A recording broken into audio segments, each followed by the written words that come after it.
24 फरवरी 2022 ये वो तारीख है जब रूस और यूक्रेन के बीच युद्ध शुरू हुआ था। रूस ने यूक्रेन के खिलाफ जंग का ऐलान किया और अपने बैटल टैंक्स और इन्फेंट्री को मोर्चे पर भेज दिया। 1 साल बीता, 2 साल बीते, 3 साल हो गए, 4 साल होने को आए हैं, लेकिन युद्ध खत्म नहीं हुआ। उल्टा दोनों देशों को काफी नुकसान हुआ। यूक्रेन के साथ रूस के भी हजारों सैनिक मारे गए। कई देशों ने शांति वार्ता की पेशकश की। कुछ दिन पहले अलास्का में रूस के राष्ट्रपति व्लादिमीर पुतिन और अमेरिकी राष्ट्रपति डोनाल्ड ट्रंप की मीटिंग हुई। कहा जाने लगा कि अब शांति वार्ता शुरू हो सकती है, लेकिन 15 दिन में सब कुछ बदल गया। एक बार फिर मिसाइल के साथ ड्रोन अटैक होने लगे। रूस की तरफ से यूक्रेन के खिलाफ 3 दिन में 2 बड़े हमले किए गए और इसका मतलब यह है कि अलास्का वाली मीटिंग के बाद भी पुतिन रुके नहीं। इस बार यूक्रेन की राजधानी कीव को टारगेट किया गया और कम से कम 20 शहर ऐसे हैं जिन्हें निशाना बनाया गया। हवाई हमले किए गए, 1-2 नहीं बल्कि 600 हवाई हमले किए गए, जिसमें किंजल जैसी हाइपरसोनिक मिसाइल का भी इस्तेमाल किया गया। यूक्रेन के मुताबिक इन हमलों में उसे काफी नुकसान हुआ। कम से कम 22 लोगों की मौत हो गई, कई लोग घायल हैं। यूक्रेन जब तक जवाबी कार्रवाई करता, रूस ने इस बार नौसेना को एक्टिव किया और यूक्रेन के एक बड़े वॉरशिप को ध्वस्त कर दिया, वो भी ड्रोन अटैक के जरिए। समुद्री ड्रोन भेजा और सब कुछ खत्म। लेकिन सवाल यह है कि जंग और कितना बढ़ेगी, कितने लोगों की और जान जाएगी, कितने घर और बर्बाद होंगे, कितने शहर और वीरान होंगे। क्या जंग रोकने का कोई उपाय नहीं बचा? कब तक रूस यूक्रेन की धरती खून से लाल होती रहेगी? क्या पुतिन को अब कोई रोकने वाला नहीं है? क्या पुतिन इसी तरह से यूक्रेन को जख्मी करते रहेंगे? ट्रंप मिन्नतें करते रहे, व्लादिमीर पुतिन नहीं रुके।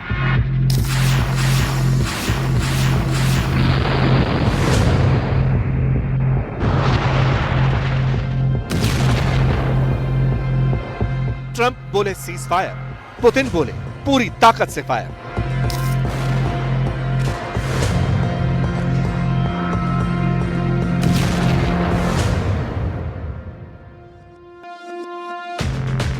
ट्रंप बोले अब रहने दो, पुतिन बोले कीव को मिटा दो।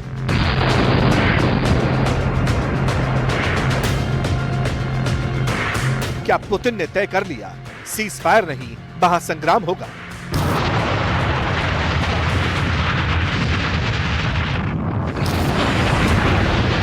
ये वीडियो गेम का सीन नहीं है, ना ही ये कोई जेम्स बॉन्ड की मूवी का एक्शन सीक्वेंस है। ये रूस का नया हथियार है जिसने यूक्रेन के युद्धपोत को खत्म कर दिया, डुबो दिया। दरअसल रूस ने इस बार वॉर जोन में रशियन नेवी को एक्टिव किया। रूसी नेवी ने वॉर जोन में अपने ड्रोन बोट्स को भेजा। इसे सी ड्रोन कहा जाता है, यानी पानी में तैरने वाला ड्रोन। सी ड्रोन के आगे कैमरा लगा था। ड्रोन पहुंचा, यूक्रेनी जहाज सिम्फेरोपोल से टकराया। देखते ही देखते जहाज आग का गोला बन गया और फिर नदी में समा गया। रूस ने दावा किया कि उसने यूक्रेनी नौसेना के सबसे बड़े वॉरशिप को डुबो दिया।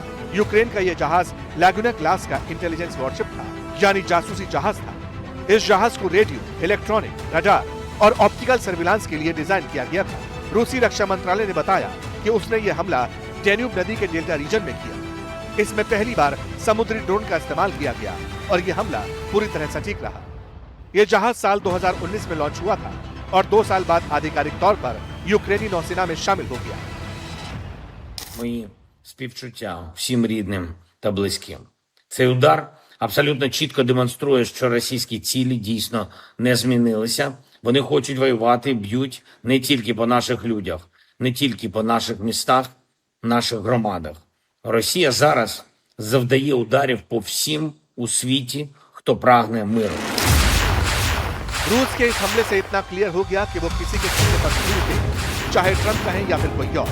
रशिया अब यूक्रेन के खिलाफ तीनों मोर्चों पर जंग लड़ेगा, वार करेगा। पुतिन ने पहले फौजी भेजे, टैंक भेजे, फिर हवाई हमले किए और अब समुद्र से हमला हो रहा है। He was not happy about this news, but he was also not surprised.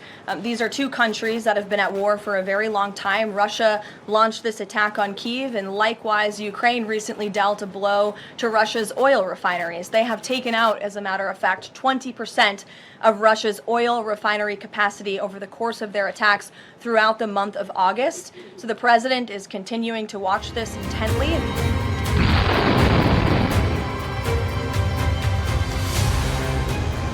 हालांकि जहाज वाले हमले से पहले रूस ने यूक्रेन की राजधानी कीव को बारूद के ढेर में तब्दील कर दिया। कीव में अब सिर्फ खंडर दिखाई पड़ते हैं और ये हमला भी पुतिन और ट्रंप की उस अलास्का वाली मीटिंग के बाद ही हुआ है। इसमें कहा जा रहा था कि सीजफायर की कोशिशें तेज हैं, लेकिन समझौता बैक ट्रैक पर चला गया। रशिया ने यूक्रेन की राजधानी पर करीब 630 हवाई हमले किए। इसमें कम से कम 22 लोगों की मौत हो गई, 50 घायल हैं। ये हवाई हमले कीव में 20 अलग अलग लोकेशन पर किए गए। यूक्रेन ने दावा किया 598 ड्रोन हमले और 31 मिसाइलें दागी गई। रशिया ने कहा हमने मिलिट्री एयरबेस को टारगेट किया। यूक्रेन का इल्जाम है रिहायशी इलाके टारगेट किए गए। Це удар по Україні, це удар по Європі. Також це удар Росії по президенту Трампу, по інших глобальних суб'єктах.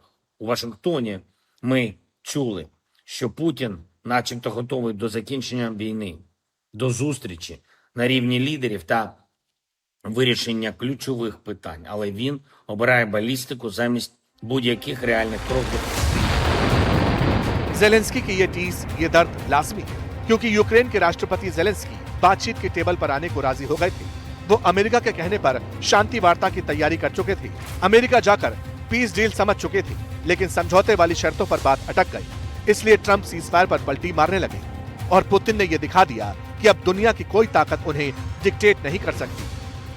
और ये समझ लीजिए कि अगर यही बारूदी विध्वंस जारी रहा तो फिर युद्ध का दायरा और बढ़ सकता है, दामन यूरोप का भी सुलग सकता है।